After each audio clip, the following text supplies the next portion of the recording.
Futuwwa and the discussions, partly the discussions that we've been sharing among ourselves, but we'd like tonight to share them with you. Futuwwa, you might say, is a virtue with an interesting history in Islam.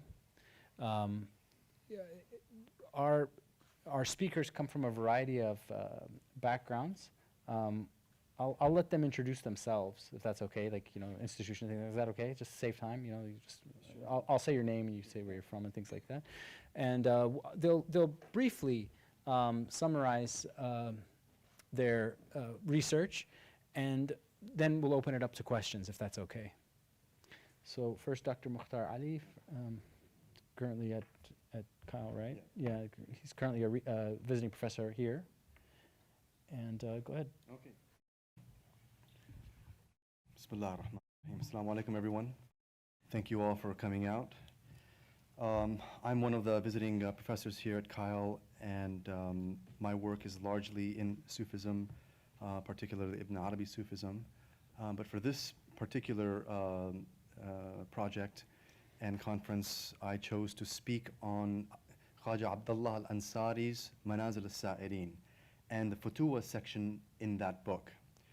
Now, Manāzil Ansari, the Hanbali muhaddith and scholar of Herat, preceded Ibn Arabi. He died in 1089, and his book Manāzil al-Sā'irin is one of the classic manuals of Sayd and Suluk, wayfaring.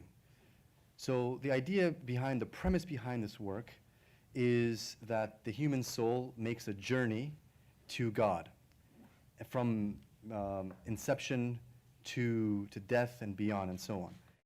And in order to make this journey, the human being must undergo several states and stations, and these are what is known as maqamat or manazil.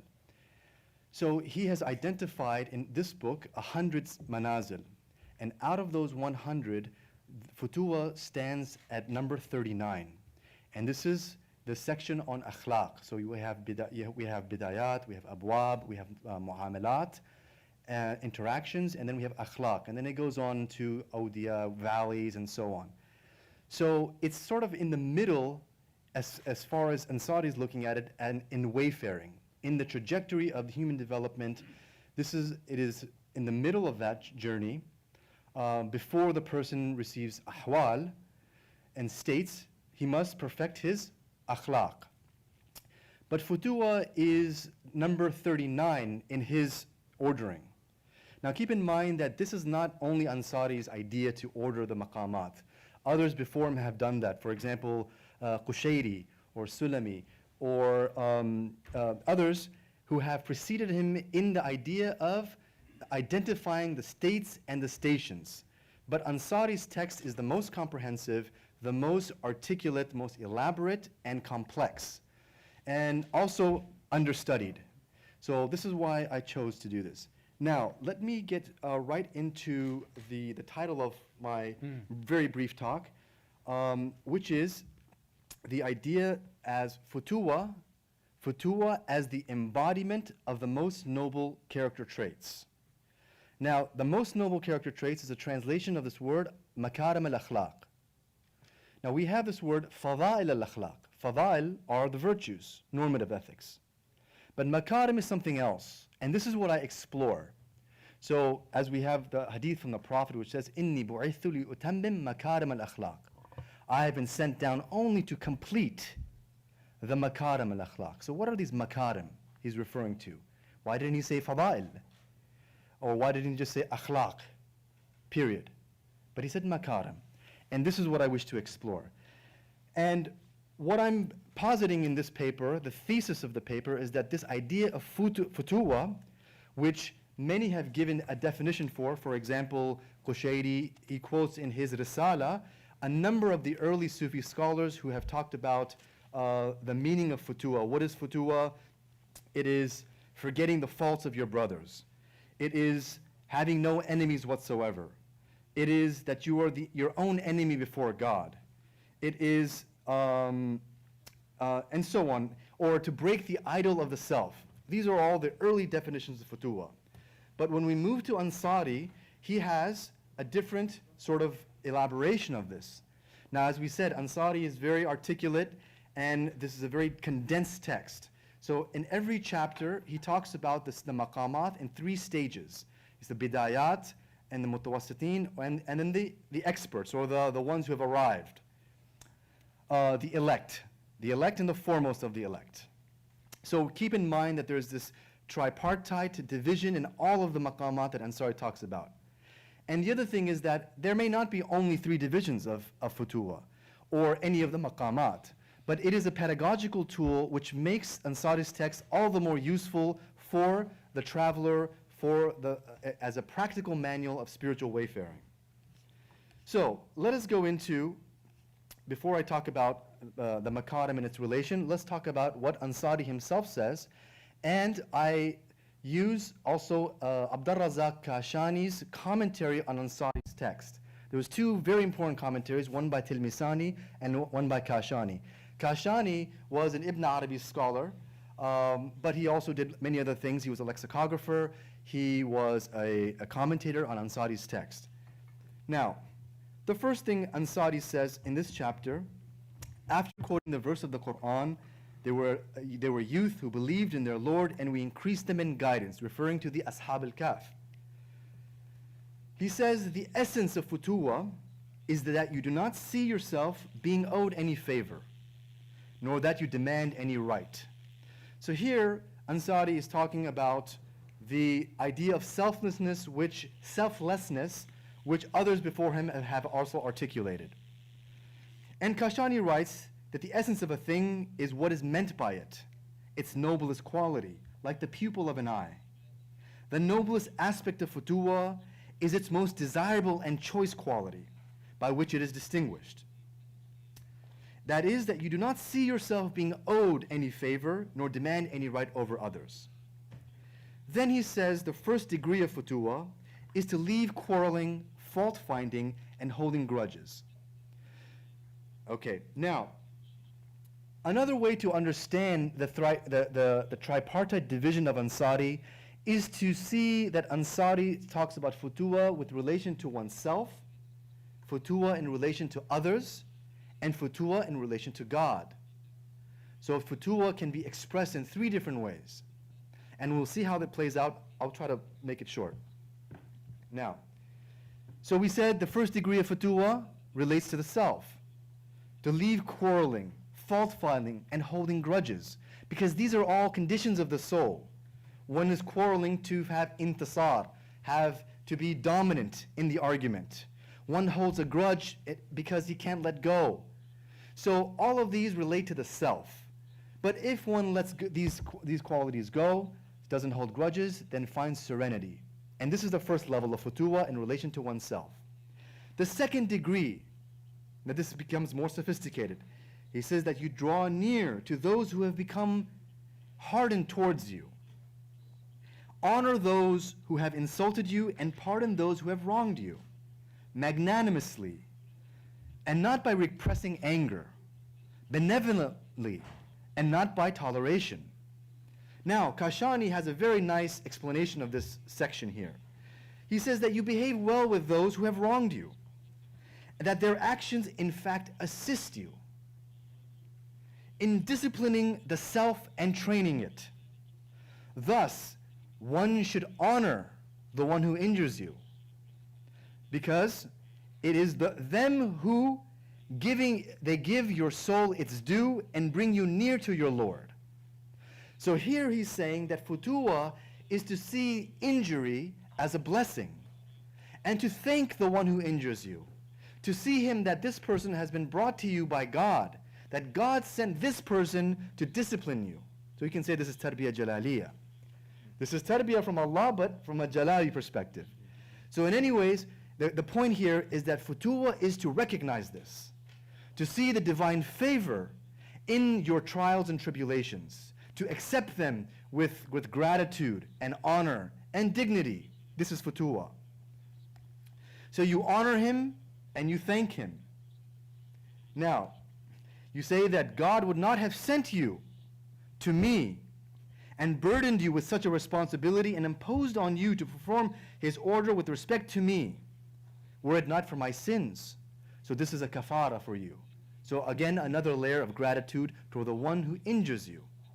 So you cannot hold a grudge, because you should, in fact, on the contrary, you should thank this person. Now, finally, the third degree is that, this gets a little bit abstruse, but this is the quality of the elect, the foremost of the elect.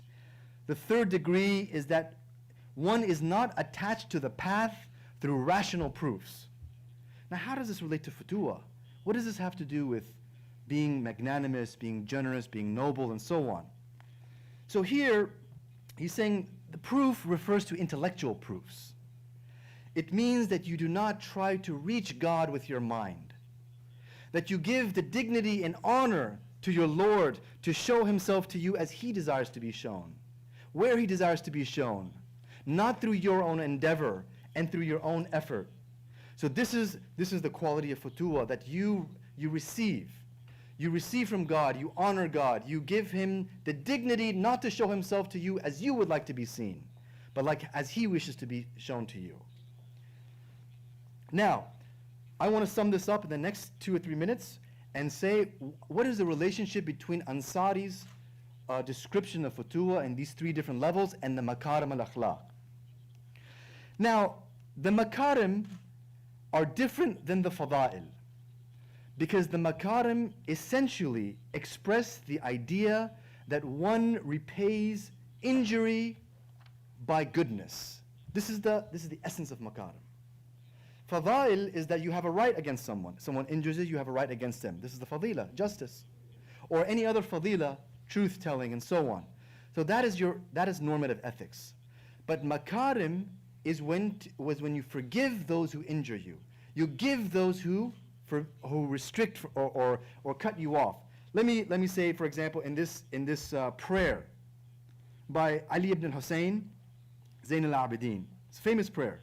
He says, "Oh God, deposit in me," and this encapsulates the Makārimal-Akhlāq. It's called Dua Makārimal-Akhlāq, and it encapsulates the spirit.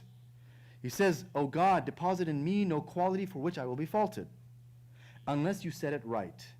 No flaw for which I will be blamed, unless you make it beautiful. No deficient noble trait unless you complete it."